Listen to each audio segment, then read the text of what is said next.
Year, new brand. Congrats to the Center City Business Association. Cheers to Cheers Center City Business Association. and all its members. Raising a glass to the Center City Business Association. Congratulations.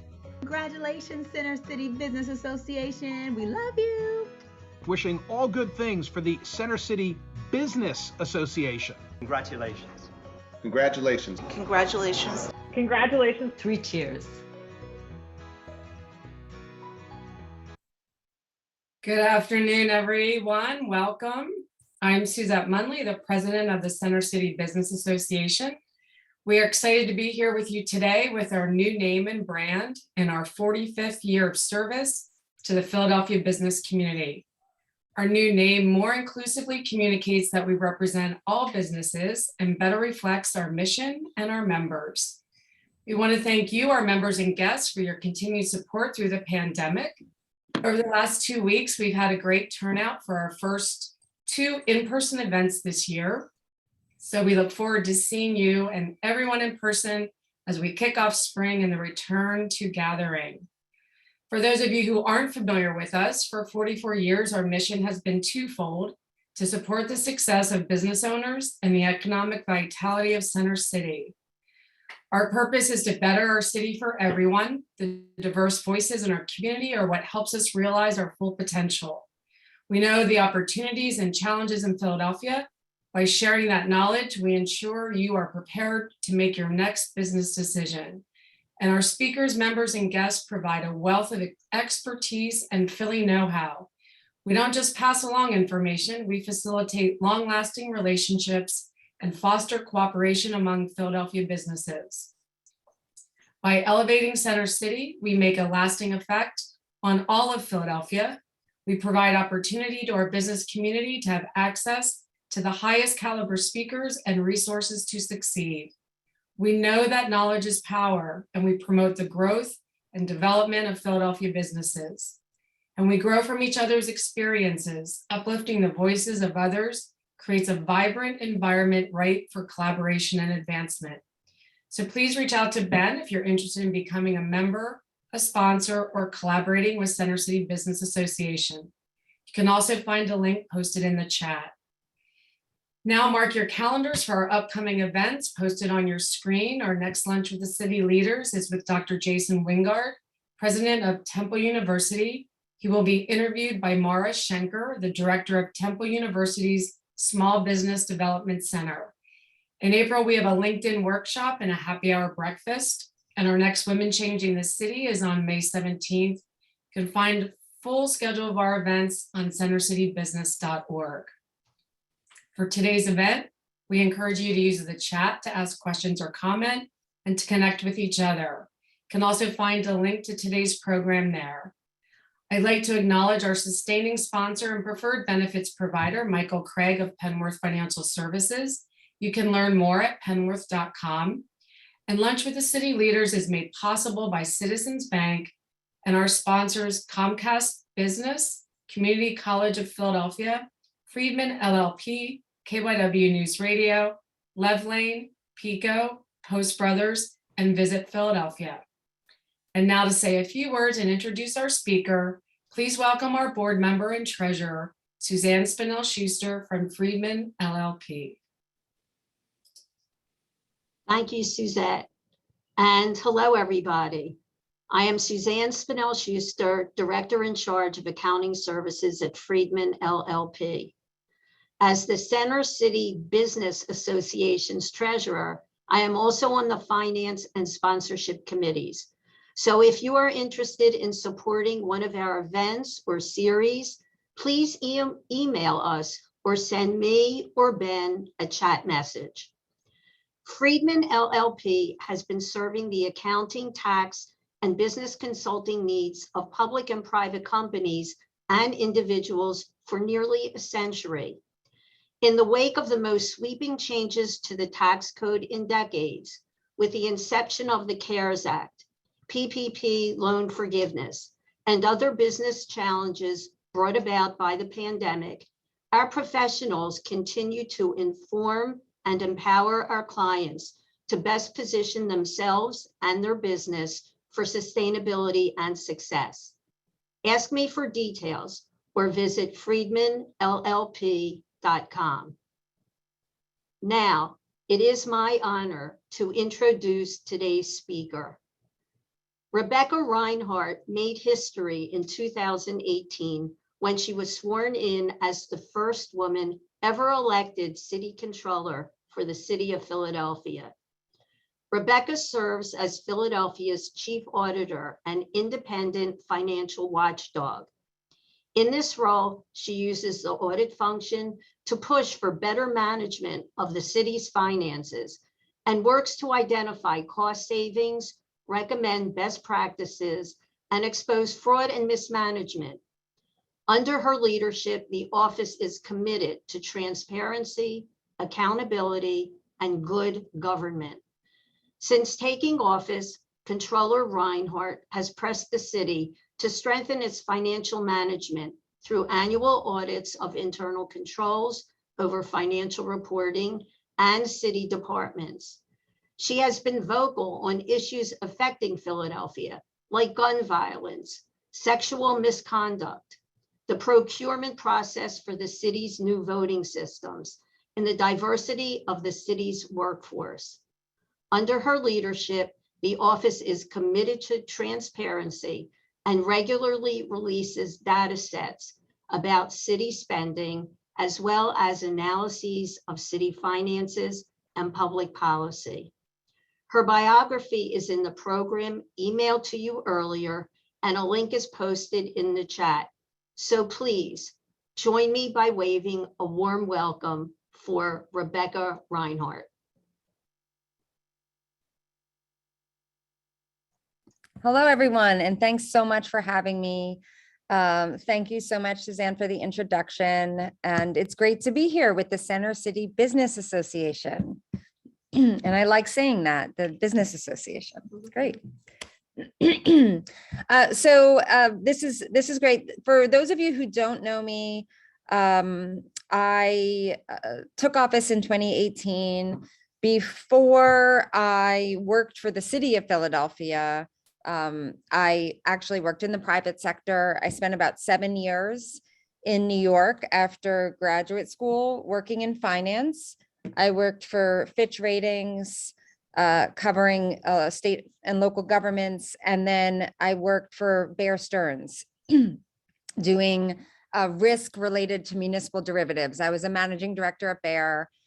And I realized there that many local governments didn't make the best financial decisions for themselves. And I wanted to go help government work better. And I'm very idealistic. I firmly believe that government can work if the right people are leading it. And so I decided that I was going to come back to Philly. I grew up in the area. I was going to come back to Philly and help the city manage itself better. So I came back in 2008. Which is a long time ago now, but 2008 to be then Mayor Nutter's city treasurer. So I was the city treasurer for a few years, and I was the budget director for over 5 years. And then I stayed on 1 year for Mayor Kenny in his cabinet as the chief administrative officer.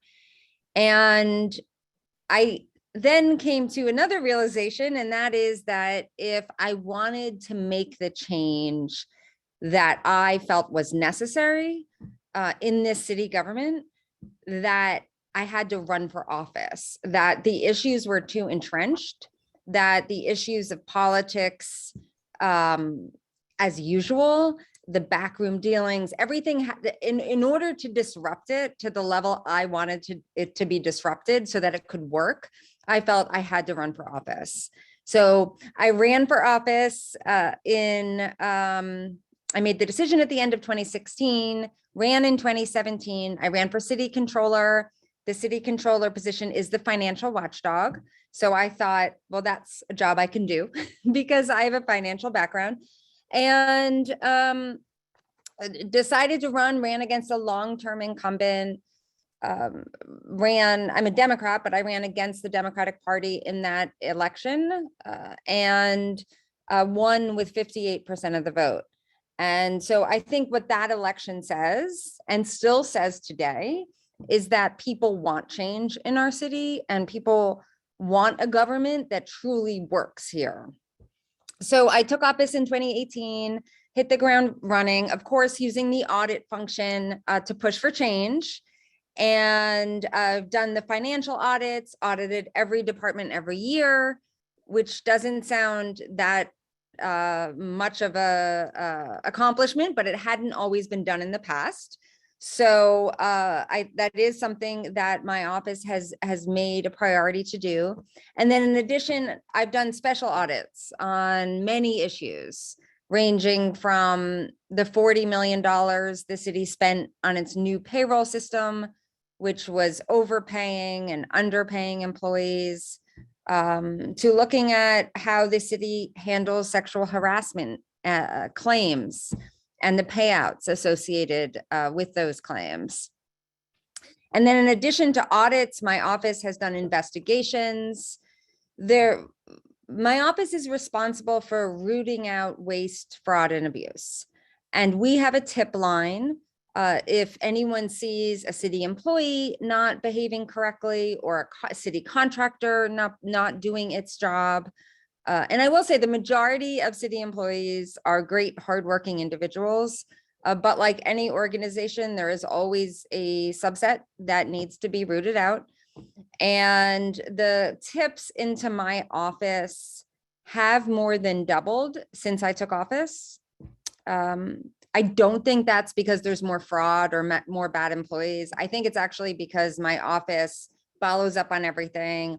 We do coordinate with law enforcement at the federal, state, and local level, and really have just made a robust investigative team to make sure our government is operating in the best way possible. And then in addition to investigations, my office does financial analysis. I created a unit, a finance, policy, and data. I'm very data oriented. I think that government needs to be utilizing the data that we have to better make decisions. Each department of the city collects a lot of data on how it operates and what it does, but it's not used as much as in the private sector to truly see where the city is with service delivery. And I think all of us on this call know that there's issues with certain service delivery of the city. And my view is if we used data in a more robust way, we could, as city leaders, more quickly identify problems and then solve them. So my office also has looked at the finances of our city and continues to do that. I released an alternative budget plan to the mayor's proposed budget right after COVID hit. And this, just for a little bit of background here, leading up to the pandemic, in the 5-year period leading up to the pandemic, the city's budget had increased by $1 billion.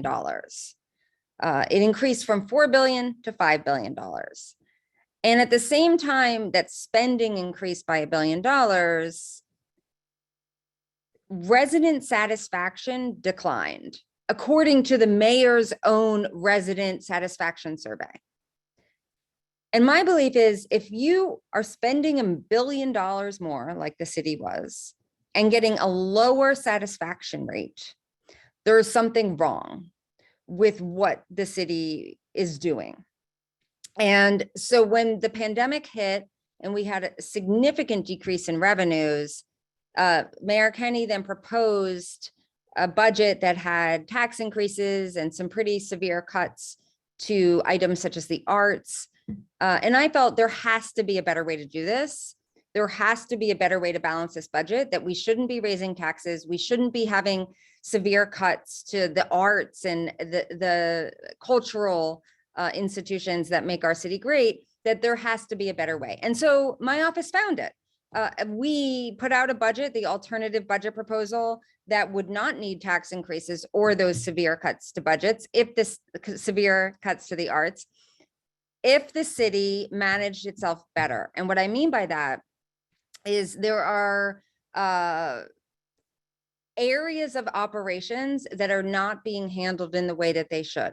Overtime management is a big one. Some of these things aren't that exciting, and I don't want to bore you all over Zoom, but it's exciting to me, of course. But you know, can I see your enthusiasm? I see a few smiles. Okay, woo! Overtime management, yes.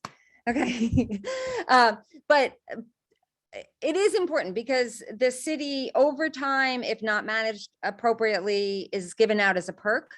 And so it needs to be managed, and the city can easily save $50 to $60 million a year just by managing overtime, just by having some scrutiny on that.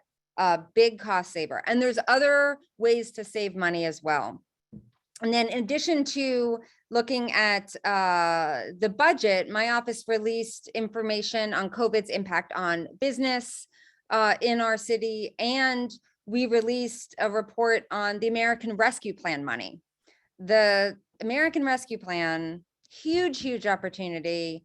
This is the Congress approved, as you all, I'm sure, are aware. Cities got significant amounts of money across the country as part of the rescue plan. Philadelphia, which is a city and a county, which is unusual that the city is also a county. So it has county functions such as foster care, prisons, behavioral health. Philadelphia is getting $1.4 billion, which is a lot of money from the American Rescue Plan. The budget shortfall that was announced right before the American Rescue Plan was passed, the budget shortfall announced by Mayor Kenny was about $450 million. And we're getting 1.4 billion. And then the school district is getting its own billion. So I believed and still believe that this represents a huge opportunity, a huge once in a generation opportunity. And so my office laid out a plan and said, okay, out of this 1.4 billion, take 850 million of it, 450 million this year and declining amounts for the future, put it aside for those revenue shortfalls, okay, as the economy recovers. Then take 550 million, and we have that money to invest, strategically invest in the city's most pressing problems, such as gun violence and poverty and economic development. This actually represented and still could represent an opportunity to make investments and try things, right? To try to see what could work to address these issues, taking best practices from other cities and implementing them here. What the mayor chose to do with the first tranche, we got 700 million last May. We're getting another 700 million this May. The mayor decided just to put it into the city's general fund budget with a real lack of transparency around that. That is not what I recommended, nor would I think is the best thing. I think the money should be held separately. There should be clear goals and outcomes associated with those funds. That's not currently what's happening. The mayor is giving his budget proposal for the upcoming year on this Thursday. So we'll see what that says. And I'm sure there'll be a healthy debate, or at least my voice will be out there in this process as we move forward. And then in addition to my office's financial work, I have expanded the traditional role of my office into areas that aren't traditionally the controller's office. And my view on this is that I'm doing the financial audit work of my office. At the same time, there are a lot of issues. And if I and my office can help move the conversation, make recommendations to solve issues and problems, then I'm going to do that. I'm going to use my voice as an elected leader, as a mom, as a resident of this city, to move our city, which we all love, forward. So my office has done a lot of work around gun violence. Starting in 2019, my office looked at what worked in other places. What should we be doing here that we're not? Other places were seeing declines in violence when we were seeing increases before the pandemic.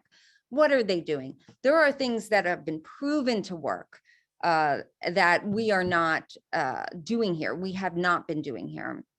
In addition, my office more recently looked at issues in our criminal justice system, looking at issues from a police standpoint and from the district attorney standpoint. From police, the arrest rates are way too low for homicide and non-fatal shootings. Homicide arrest rate, clearance rate is about 37% right now. That means you're more likely than not to get off for a homicide, which is not okay, obviously. And then on the district attorney side, the conviction rate on illegal carry has been declining. And this is not, most homicides and shootings in cities occur with illegal guns. So the enforcement of illegal gun laws and gun laws is very important. That's been a problem lately. So my office continues to be vocal. We're doing an audit right now of policing in our city to look at best practices from other places to say, what do we need? What do our police need? And what changes are necessary and what is needed to make our city really feel safe?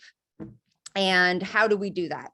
And because as everyone here, I mean, this is Center City Business Association. I think all of you here can see that all the issues that the city is facing right now. I mean, from the crime and the violence to just stores that are shuttered on Walnut Street and Chestnut, to homeless. I'm not trying to depress anyone. I love this city, okay? The city's amazing, and there's so many amazing things about our city, our restaurants and our cultural institutions and our sports teams, and we have a great city. We really do, but we need some strong leadership right now. And we need leaders that are bold and courageous. And that's what I think is honestly missing right now, and what is so necessary to move our city forward. And I think it's possible. I think if the issues are addressed with boldness and with courage, if we look at best practices from other cities and implement what works, it's not rocket science. We have to just implement what works for service delivery. And I think we also need to be looking at how do we encourage small and medium-sized business growth. The conversation too often is one of, I think, are you pro-worker or pro-business?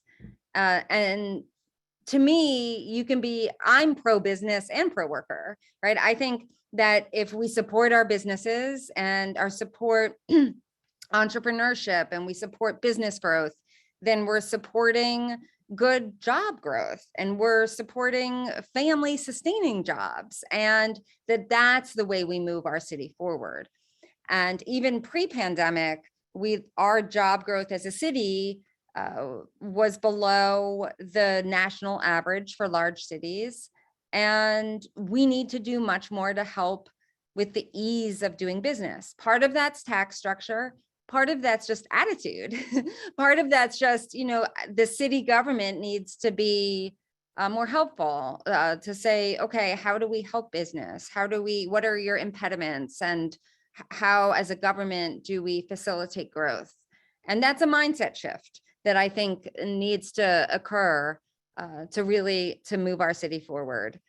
So I'm going to stop talking now. I would love this to be a dialogue. I would love to answer your questions. I think we can recover from where we are now, and we're an amazing city. And I am a Center City resident, my husband and I and our daughter. So I will say that as well. My daughter is a Greenfield student. So just a little bit of personal touch to the conversation. With that, I'll open it up to questions. Thank you. I can start. We've had some getting posted in the chat. So our joker from earlier, Mr. Koch from the business agent for the Elevator Constructors Union, asked how you verify the Philadelphia city wage tax is being paid by a contractor and their employees. And it's Cook, Ben, believe it or not. I know those. Oh, That's Cook, all. okay. I get that all the time. Thanks, Jack. You got it. So the question is, how do we verify that wage tax? It's being taken out, Rebecca, and where it's coming from. I'm in the construction industry. I'm a business agent for the Elevator Constructors Union, and we see contractors come in from out of state, and we always wonder, are they paying city wage tax? You know what I mean? And I know that's a big thought of, I'm only going to speak for my union, but a lot of other unions, when you see a van pull in with Maryland tags and 15 people get out and they go to work on a job site, and you just think, are they paying city wage tax? So how do we know? Great question. And this is something that that my office has been in a lot of conversations around. My investigations unit does take in tips around those that aren't paying, and then works with revenue and L&I. The bigger issue in my mind is one of your question, enforcement, and really L&I and revenue depend mostly on complaints coming in rather than proactively ensuring or spot checking or having people sort of roam around and check the way that the parking authority the parking enforcement officers go around and give tickets. So there is an issue around the scrutiny and enforcement of that. That is something my office has been in conversations around, but it could be better. I mean, the revenue department does spot audits, and but it does seem like it's an issue, especially with the number of people that have raised it with my office. I mean, we have no problem doing the legwork on that. Honestly, we're okay. About and all over the city. Our guys are working all over different jobs. We kind of can see what's going on, and we have no problem. Addresses, whatever you need, we're here to help. Who would we give that? I don't want to say complaint, but like, who do we ask that question? Yeah. Okay. Yeah. Here, I'm gonna type in Terry Domsky is the head of my investigations unit. I'm just gonna hold on. I'll send it to everyone. Great.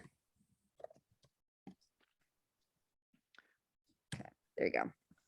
Okay, And, or you can also send at info@controller.gov or to me. Okay. I'll remember you and I'll pass it along. Thank you very much. Okay, thanks. Thank you. So the news has reported that Philadelphia businesses have been the slowest in insisting that the employees return to their offices compared to surrounding areas.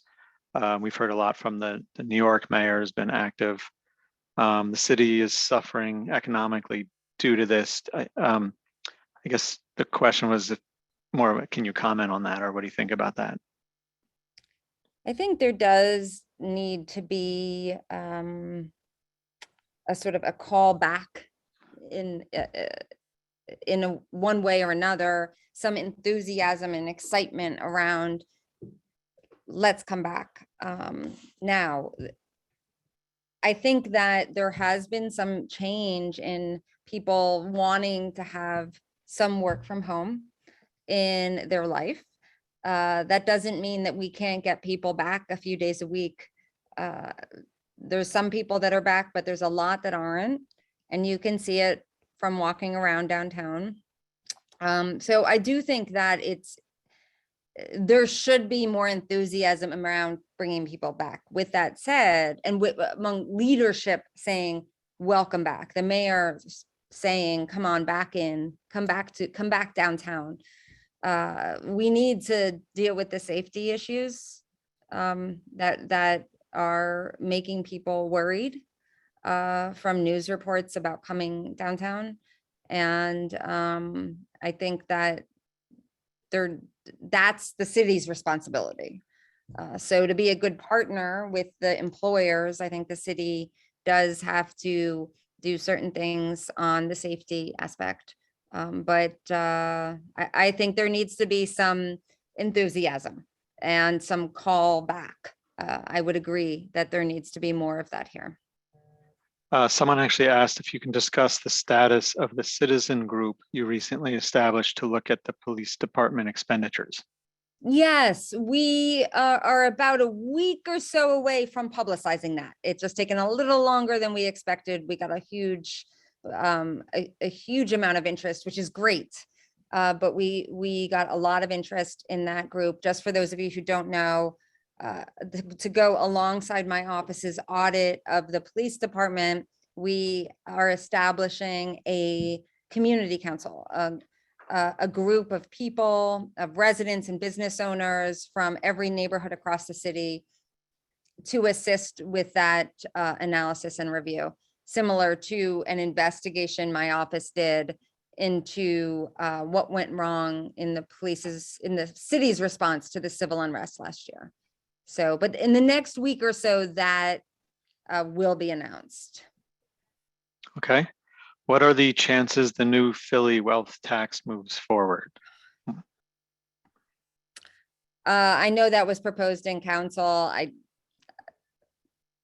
I don't want to, or I really can't, I don't have the information to opine on if it moves forward. I do think that the interest right now should be on, and where my focus is going to be is on how do we get our economy going again, and how do we get the people back in our downtown, and how do we get the engine revving, is where my focus is. So here's another one. Given how entrenched slow responsiveness is in the current administration, how would you go about changing practices and policies to be more responsive, collaborative, and proactive, not just to disrupt the status quo, but to build, create, and move forward and institute a new governance structure? Yes. So the purpose, I like that question. The purpose of disruption is actually to make things work better.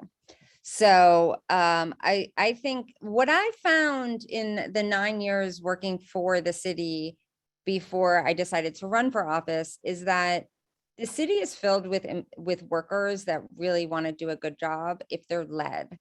And that I think that with the right energy and strategy, that there could be a plan set forth for all of our service delivery areas, whether it's trash collection, whether it's parks and rec services, whether it's library, whether it's, and policing and prisons has so much, prisons is a huge issue. I think in all the different areas that we can set strategic goals and timelines to achieve change and better operations. So I think that there is a mindset shift that will need to happen in terms of customer service and some rules and regulations. But I also feel like the employees of the city are really great people. And I found that if you have an idea as a leader and it's well thought out and you have a plan for change, that employees will follow that. Okay, retention of college graduates has been a huge issue here, and that is a reflection on what is perceived the city can provide via employment and work-life balance. Yeah, I mean, we need a good, thriving business climate in order to keep all of the college grads, or a bigger share of the college grads. And the key to that is creating an environment in which the businesses thrive, so that there's more of an ecosystem that's growing, and then we can keep our college students. I think Philly is a great city. We're seeing that from some of the New Yorkers that are moving down into Philadelphia.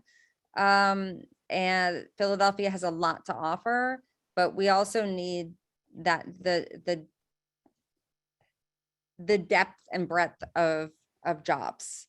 And the only way to do that is to encourage it. And so I think we need to do that. And then we also need to fix our schools, which is a huge issue, which comes usually a few years after graduation, not right away, the kids, but a few years.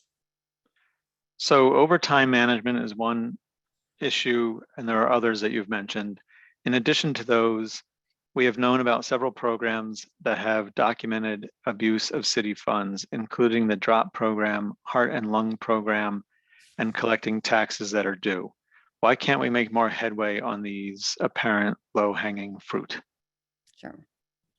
So definitely issues there. I'll take the heart and lung first. The heart and lung is has gotten some attention lately because of issues of abuse of it. What the heart and lung provision is it's a state law that allows police, if you're injured on duty and you're a police officer, you can go on heart and lung status, collect 100% of your salary, and pay no taxes. That creates an inverse incentive. It creates an incentive to not work, which obviously isn't good. So there's a state law problem, but it also requires more scrutiny and more management. This is not a new state law. This state law has been around for a number of years, and the city, if even looking back to 2012, 2013, 2014, had much lower numbers of our police officers on heart and lung. So it is currently a big problem. It is one of the things that my audit is looking at. My office's audit will be coming out in the June timeframe, so just in a few months, and that will be something that will be looked at. How do we deal with that? DROP, the Deferred Retirement Option Program. That is the benefit that probably all of you know about, but that is that you, as a city employee, you can pick a date 4 years into the future, say that is your retirement date. The city makes payments into an account held for you. You basically get pension payments at the same time that you get your salary. So when you retire in 4 years, you get this lump sum that's held for you for 4 years. Very popular, as you can imagine, among city employees. Mayor Nutter did try to get rid of it. It was stopped by the courts and was declared that it needed to be collectively bargained. So it is now part of the collective bargaining process. So in order to get rid of it, it would have to be part of the overall process of wage and benefit package. And I don't think any of the unions want to give it up. So it becomes part of a bigger conversation around union negotiations. So some of these things, some of these issues absolutely are management related, heart and lung, overtime, and it just requires work, which should be done and has been done in the past and could be done again. Someone says it seems like the 70s again with the trash issue. Do you know if the city is addressing the trash issue? So the trash is a big issue. The dirtiness or lack of cleanliness of the streets. We are the only major city without a street cleaning program right now. The only, and I think we should have one. In addition to that, I mean, our sanitation workers are working very hard. There are operational issues that need to be addressed. My office looked at trash pickup, on-time trash pickup, because of a lot of complaints into my office and because of what everybody was seeing across the city during the pandemic. And what we found was actually that there's certain neighborhoods in our city that even before the pandemic had trash collection rates that are well below average, 65 to 75% on-time collection rate in West Philly, areas of Northwest and South Philly, which is completely unacceptable. And if the trash is being picked up a day late and then there's no street cleaning program, then there's just trash, and then it builds up, and then people don't think that much about throwing something on the ground, and then that adds to it. And I think it needs a complete reset. I think that we need to get the trash, we have to figure out what do we need to get the trash picked up on time. Again, this isn't rocket science. Every city has to pick up trash and has to pick it up on time. And other cities are doing interesting things, like Austin now has, each home gets a trash receptacle that actually clicks into the truck. So then it automatically, loads, like, I'm not using the right terminology, but it automatically, empties into the trash truck. That simple technology change, rather than having the worker throw it over all day long, has lowered worker injury by so much. And it's made things so much more efficient and lowered the number of rats. These are all the things that you have to worry about when you're, in the city, is rats and all that stuff. So I think there are a lot of ways we can improve things. I do think that we have gone backwards. That is palpable. You can feel it, but we can go forward, and we can go forward with a lot of momentum if there's the will among leaders. Just a couple more. Our pensions eat up a lot of our budget. What can we do to reduce this problem? Great question. Now, I do sit on the pension board, and have been involved in this issue for the last 5 years. So pension, we have a huge pension liability in our city because of promises made for decades in the past, that promises made in the 70s and 80s that weren't paid for. So we have a pension fund that's a little bit over 50% funded. We have an unfunded pension liability in the billions of dollars. With that said, there has been progress in terms of the funded ratio and lowering the assumed rate of return. The assumed rate of return was over 9% when Nutter first came into office, and now it's at about 7.5%. But there's a lot. I mean, basically what can be done about it? What can be done about it is really what's being done, which is contributing more, having the workers contribute more into the pension plan, making benefit changes, and making sound investment decisions, and having the city put enough money in. So it's just needs to be tackled all the time. There's no magic bullet. I mean, there really isn't with a liability that large. Does your department go through the city's budget process? Is that an inherent conflict? How have you improved efficiency and output for your own department? Has your budget staffing increased since you joined? Great. So yes, my office goes through the budget process, but there is a provision in the city charter that says that city council must pass a budget for my office that enables the controller to do I'll add his or her job. So the increases, there have been increases just with salary increases that have happened with other employees, when the bargaining units, when the unions get increases, my office does too. Other than that, basically when I came into office, I felt that, okay, what's the budget of my office? How are we going to do more with the same amount of money? And we did, we moved things around, we cut some positions.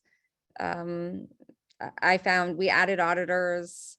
There was definitely an ability to do more with the same budget amount.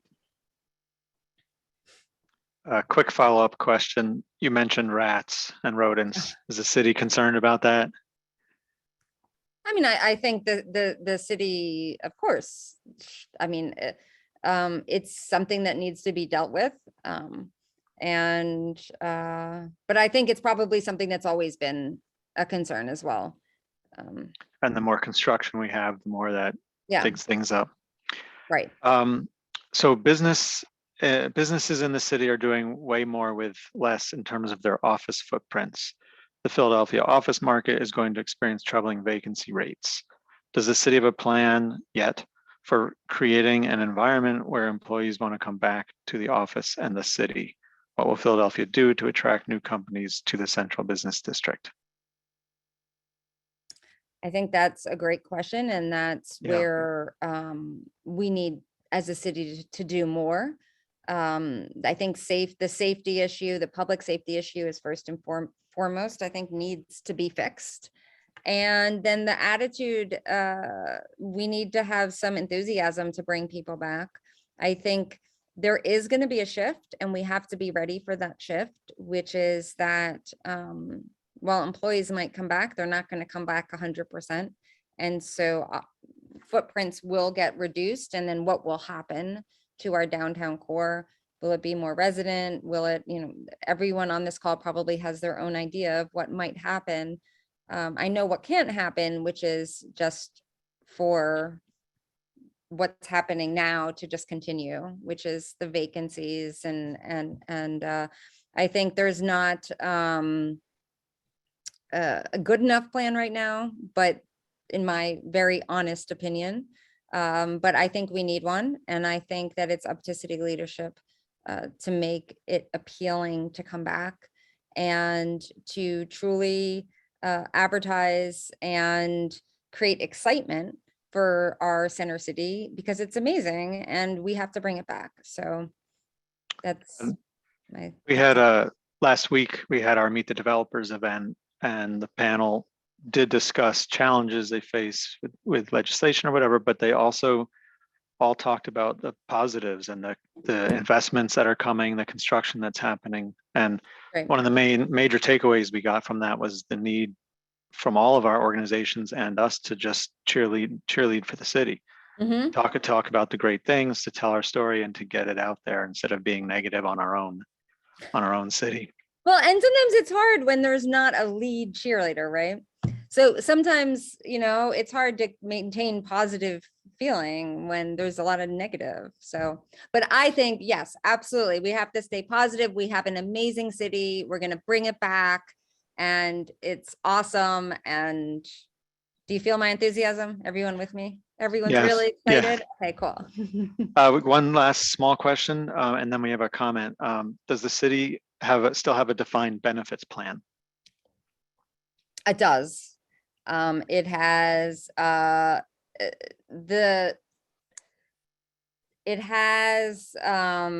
hybrid plan as well as a defined benefit. The defined benefit, there was a very generous defined benefit plan to the employees that joined the city before 1986. That plan is the one that's responsible for the largest portion of the unfunded liability. The newer defined benefit plan is much less generous, but it does still have that. What do you think is the best way to attract businesses to Philadelphia? Do you support pilots and silots? Pilots, payment in lieu of taxes. Okay. So there's been a lot of discussion that I've heard recently around if our largest, universities and hospitals should be paying something more since they don't pay property tax.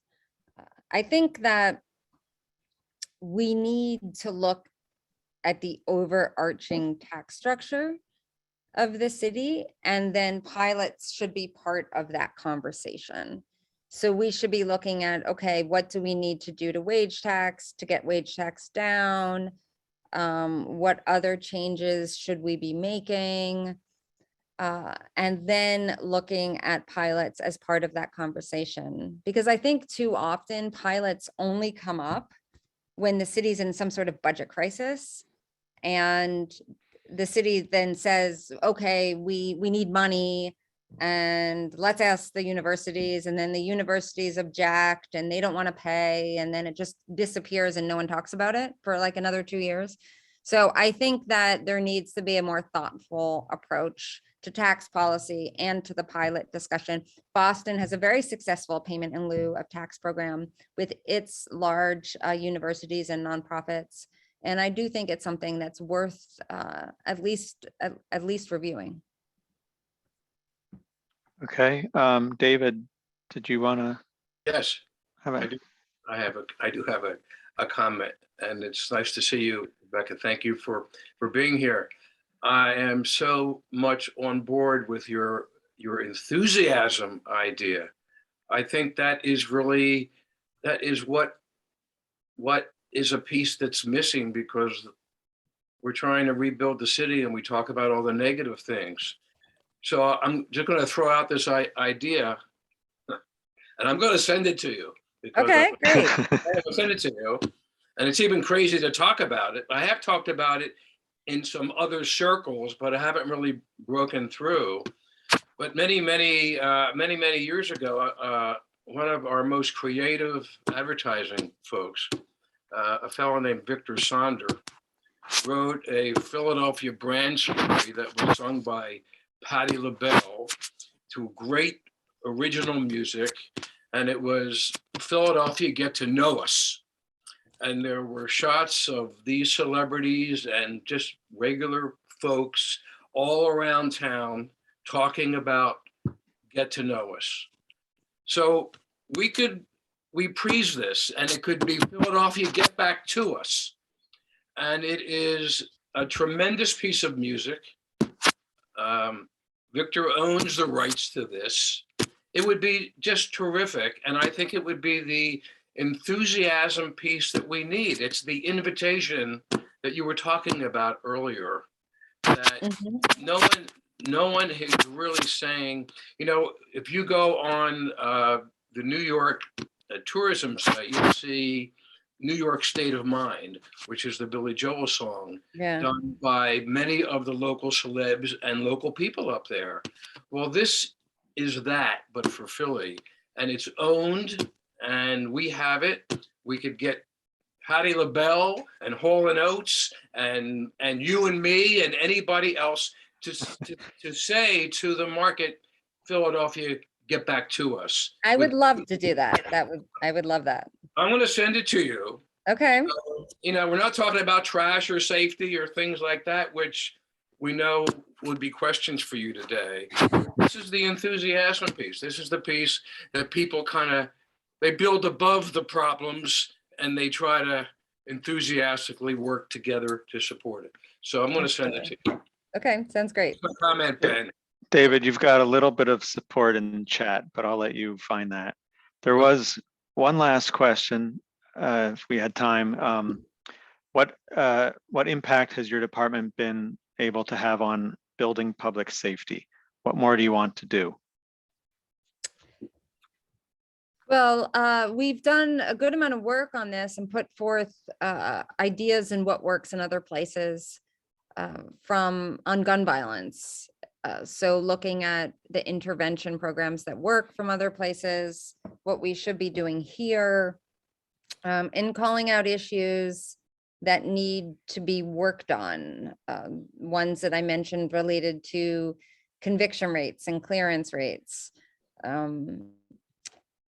Moving forward, I think the public safety is the biggest issue right now. We need to have our city be safe. And my office is doing the audit of the police department. What my hope for that audit is that it truly creates a path forward from sort of all of this debate around, who is, whatever you think about public, people are against increasing police's budget. People are for increasing police's budget. Let's just look at this and say, what is the way forward here? And how do we make the best public safety that we can possibly do so that we as a city are safe, that people can raise their families in every neighborhood across the city. And people that know me know if there's an issue, if there's a conflict, I want to lean in and help create a solution.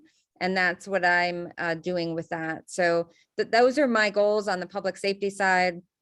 And of course, I can't actually implement, that is up to the mayor and those reporting to the mayor.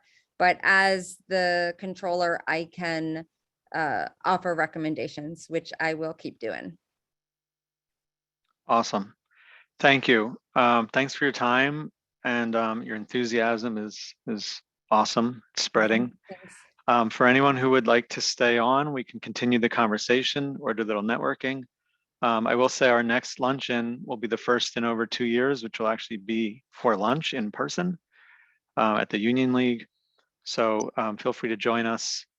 And Rebecca and your team, I just want to thank you again for the conversation and answering all of our questions. Thanks so much for having me here. Appreciate it. Thank you. Great. Thank you. Take care. Thanks. Bye-bye. Take care. Bye-bye.